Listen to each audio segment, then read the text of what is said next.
Hello दोस्तों, आप सभी का स्वागत है एनिमे एंटरटेनमेंट चैनल पर। आज के इस वीडियो में मैं सोलो लेवलिंग मनवा के चैप्टर 113 से 115 तक एक्सप्लेन करने वाला हूं। कह सकते हो सोलो लेवलिंग सीजन 3 एपिसोड 1 इस वीडियो में आपको देखने को मिलेगा। चाहेन वर्सेस इग्रिस और पेरू की फाइट। तो ज्यादा देर ना करते हुए चलो आज का वीडियो शुरू करते हैं। चैप्टर 112 जहां खत्म हुआ था वहीं से चैप्टर 113 शुरू होता है। चाहेन सुंग जिनवू से पूछती है टेस्ट कब होगा। जिनवू कहता है अभी हंटर एसोसिएशन के जिम्नेशियम में।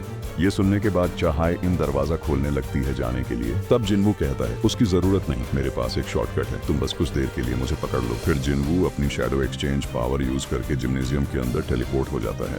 जिनवू कहता है चलो टेस्ट शुरू करते हैं। चाहे इन कहती है मैं अपना वेपन भूल आई हूँ, इसलिए वो जिम्नेशियम से एक वेपन ले आती है और आकर कहती है मैं रेडी हूँ। जिनवू कहता है तुम ये यूज करोगी? ये तो तुम हमेशा यूज नहीं करती, कोई प्रॉब्लम तो नहीं होगा। चाहे इन जवाब देती है मेरे लिए वेपन मैटर नहीं करता। फिर जिनवू इग्रिस को समन करता है। जिनवू कहता है मेरे सोल्जर में से ये है बेस्ट सोर्ड्समैन। चाहे इन कहती है हार या जीत का क्या कंडीशन है? जिनवू कहता है अगर तुम मेरे सोल्जर को हरा दो तो तुम जीत जाओगे, और अगर तुम सरेंडर करती हो तो तुम हार जाओगे। सुंग जिनवू मन में सोचता है मैंने कहा था मैं अपना स्ट्रॉन्गेस्ट सोल्जर समन करूंगा चाहे इनको टेस्ट करने के लिए, लेकिन बेरू उसके मुकाबले बहुत ज्यादा पावरफुल है। फाइट शुरू होने से पहले जिनवू इग्रिस को एक नई सोर्ड देता है और कहता है इससे फाइट करना। फिर इग्रिस और चाहे इन दोनों ही फाइट के लिए रेडी हो जाते हैं। इग्रिस चाहे इन पर अटैक करता है, लेकिन चाहे इन उसे डॉज कर देती है। फिर वो इग्रिस पर अटैक करती है और इग्रिस को हरा देती है। चाहे इन जिनवू से कहती है क्या ये ब्लैक नाइट तुम्हारा सबसे पावरफुल सोल्जर है? तुमने तो कहा था तुम अपना स्ट्रॉन्गेस्ट सोल्जर समन करोगे, अब उसे समन करो। जिनवू कहता है तुम इंजर्ड हो सकती हो। चाहे इन कहती है मुझे कुछ नहीं होगा क्योंकि मैं उसके साथ एक बार और फाइट करना चाहती हूँ। फिर जिनवू बेरू को समन करता है और यहीं पर चैप्टर 113 खत्म हो जाता है। चैप्टर 114 की शुरुआत में संग जिनवू मन ही मन सोचने लगता है शैडो सोल्जर जितने स्ट्रांग वो जिंदा रहते वक्त थे, शैडो बनने के बाद थोड़े कमजोर हो जाते हैं। लेकिन बेरू का मामला अलग है, उसे क्रिएट ही किया गया था हंटर्स को मारने के लिए। जिनवू ये सब सोच रहा होता है तभी बेरू पूछता है माय किंग इस इंसान के साथ मैं क्या करूं? जिनवू कहता है उसे हरा दो, लेकिन उसका कोई नुकसान नहीं होना चाहिए। ये सुनकर बेरू चाहे इन पर अपने क्लॉज निकालकर अटैक करने जाता है, लेकिन जिनवू उसे कहता है ये सब बाहर मत निकालो, अगर तुमने उसे घायल कर दिया तो ये तुम्हारे लिए अच्छा नहीं होगा। बेरू कहता है यस माय किंग। बेरू और जिनवू के बातचीत का फायदा उठाकर चाहे इन सोचती है यही है मेरा मौका। ये सोचते ही जब वो बेरू पर अटैक करने जाती है उससे पहले ही बेरू उसके पीछे पहुंच जाता है, जैसे जेजू आइलैंड में हुआ था। चाहे इन कहती है क्या तुम सोचते हो एक ट्रिक मुझ पर 2 बार काम करेगी? ये कहते हुए वो बेरू पर अटैक कर देती है, लेकिन बेरू अपने 2 उंगलियों से चाहे इन की सोर्ड को पकड़ लेता है। बेरू जिनवू से कहता है माय लीड मुझे एक कमांड दीजिए जिससे मैं इसे हरा सकूं बिना इसे नुकसान पहुंचाए। मैं इसे दिखाऊंगा मेरी और इसकी ताकत में कितना फर्क है, और मैं इसे सरेंडर करने पर मजबूर कर दूंगा। चाहे इन बेरू पर एक के बाद एक अटैक करती रहती है, लेकिन बेरू अपनी जगह से हिले बिना सारे अटैक डॉज करता रहता है। फिर बेरू चाहे इन पर अपना मोनाक रोर अटैक करता है। जिनवू कहता है क्या अब तुम खुश हो? चाहे इन कहती है अभी नहीं, मैं और फाइट कर सकती। जिनवू सोचने लगता है वो क्या सोच रही है। मैंने नहीं सोचा था कि वो बेरू और उसकी पावर के बीच का फर्क जानने के बाद भी फाइट जारी रखेगी। बेरू बाकी शैडो सोल्जर्स से अलग है, वो शायद इंटेलिजेंट है लेकिन दिल से अब भी एक किलिंग मशीन है। मैं अब भी महसूस कर सकता हूँ कि उसके अंदर मारने की इच्छा जाग रही है। अगर वो बेरू की वीक जगह को टारगेट करती है तो मुझे उम्मीद है वो कोई गलती वाला कदम ना उठाए।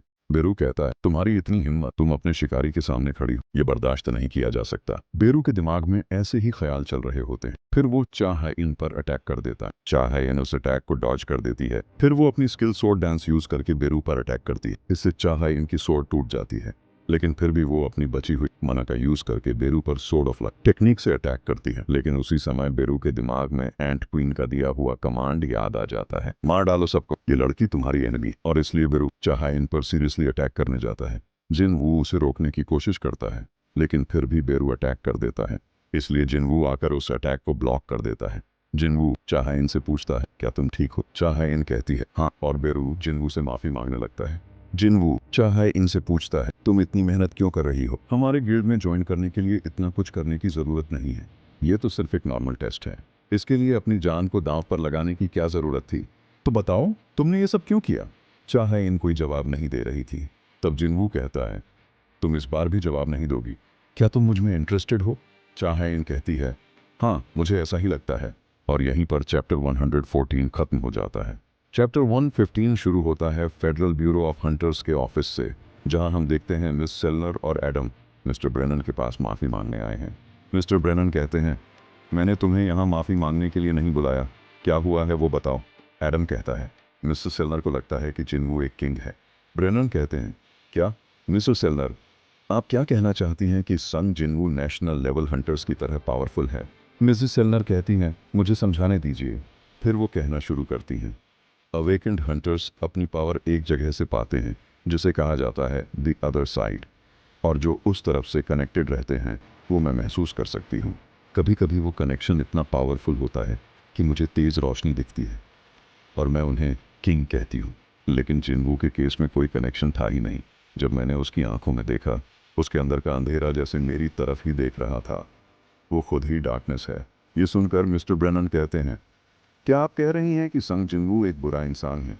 मिस्टर सेलनर जवाब देती हैं, मैं ये नहीं कह रही कि वो बुरा इंसान है, मैं कह रही हूँ कि वो कहीं और से पावर नहीं लाता, वो खुद ही पावर है, उसकी पावर की कोई लिमिट नहीं है। मिस्टर ब्रेनन मिस्टर सेलनर को थैंक यू कहते हैं और वो और एडम चले जाते हैं बेसमेंट लेवल 24 की तरफ। वो कहते हैं, अगर हम जिनवू की पावर को मिस सेलनर से नहीं पकड़ सकते तो हमें दूसरा रास्ता ढूंढना होगा। ब्रेनन कहते हैं, क्या तुम्हें पहला एस रैंक गेट याद है। एडम कहता है, हाँ बिल्कुल याद है, मैं ये कैसे भूल सकता हूँ। उसने पूरे वेस्ट कोस्ट को तबाह कर दिया था। अमेरिका ने उस वक्त वर्ल्ड्स बेस्ट हंटर्स को बहुत बड़ा रिवॉर्ड दिया था उस डंजन को क्लियर करने के लिए, और उनमें से सिर्फ 5 हंटर ही जिंदा वापस लौटे थे जिन्हें नेशनल लेवल हंटर का टाइटल दिया गया था। कैमिश द ड्रैगन या द इनएक्सटिंग्विशेबल फ्लेम ने अकेले सैकड़ों टॉप लेवल हंटर्स को मार दिया था। फिर मिस्टर ब्रेनन कमिश के अंदर से मिली रून स्टोन को एडम को दिखाते हैं। वो कहते हैं, कमिश रेड को 8 साल हो गए हैं, लेकिन अब तक कोई हंटर नेशनल लेवल जैसी पावर हासिल नहीं कर पाया। लेकिन इस बार कमिश इस देश के लिए एक कीमती गिफ्ट लाया है। फिर सीन चेंज होता है और जिनवू को दिखाया जाता है, जो खुद को आईने में देखकर सोचता है, रीअवेकनिंग के बाद लग रहा है कि मैं थोड़ा लंबा और फिट हो गया हूँ, लेकिन मुझे लगता है मैं अब भी एवरेज लुकर हूँ। फिर जिनवू कहता है, हे सिस, तुम मुझे अट्रैक्टिवनेस के आधार पर रेट करो। जीना कहती है, हाँ, इतनी कॉन्फिडेंस कहाँ से आ रही है। फिर वो दोनों भाई बहन की तरह झगड़ते हैं। जिनवू जीना से कहता है, मैं एक गिल्ड क्रिएट करने जा रहा हूँ। जीना कहती है, तो अब तुम बॉस बनने जा रहे हो। जिनवू कहता है, हाँ सब कुछ ठीक रहा तो, और मैं अपने गिल्ड का नाम रखना चाहता हूँ सोलो प्ले गिल्ड। जीना कहती है, तुम मजाक तो नहीं कर रहे हो, तुम अपने गिल्ड का नाम सोलो प्ले क्यों रखोगे, तुम तो अपनी शैडो सोल्जर समन एबिलिटी का इस्तेमाल करते हो, मतलब टेक्निकली तुम सोलो प्लेयर नहीं हो। जिनवू कहता है, अच्छा पॉइंट, तो फिर मेरे गिल्ड का नाम क्या होना चाहिए। जीना कहती है, जिन गिल्ड कैसा रहेगा। मतलब मैं और जिन मतलब आगे बढ़ना, तुम्हें क्या लगता है ये अच्छा नेम है। जिनवू कहता है, ये इतना भी बुरा नहीं है। फिर से सीन चेंज होता है और चाहाई इनको दिखाया जाता है और वो इस बारे में सोच रही होती है। मुझे भी ऐसा ही लगता है, बेसिकली मैंने उसे कह ही दिया कि मैं उसे पसंद करती हूँ। अब शायद वो सोच रहा होगा कि मैं पागल हूँ, हाँ, लेकिन उसने मेरी जान बचाई थी, इसलिए मैं उसकी तरफ इंटरेस्टेड हूँ। हाँ ये ठीक है, नहीं कुछ भी ठीक नहीं है, और अगर मैं सच बोलूं तो मैं मिन ब्योंगू की हीलिंग एबिलिटी की वजह से जिंदा हूं। फिर चाहाई इनको याद आता है कि मिन ब्योंगू ने उससे कहा था, तुम जिनवू को कहना कि वो सावधान रहे, उसके अंदर जो पावर है उसके साथ उसे सतर्क रहना चाहिए। और यहीं पर चैप्टर खत्म हो जाता है। तो आज के लिए इतना ही। अगर वीडियो अच्छा लगा हो तो वीडियो को लाइक और चैनल को सब्सक्राइब जरूर कर देना।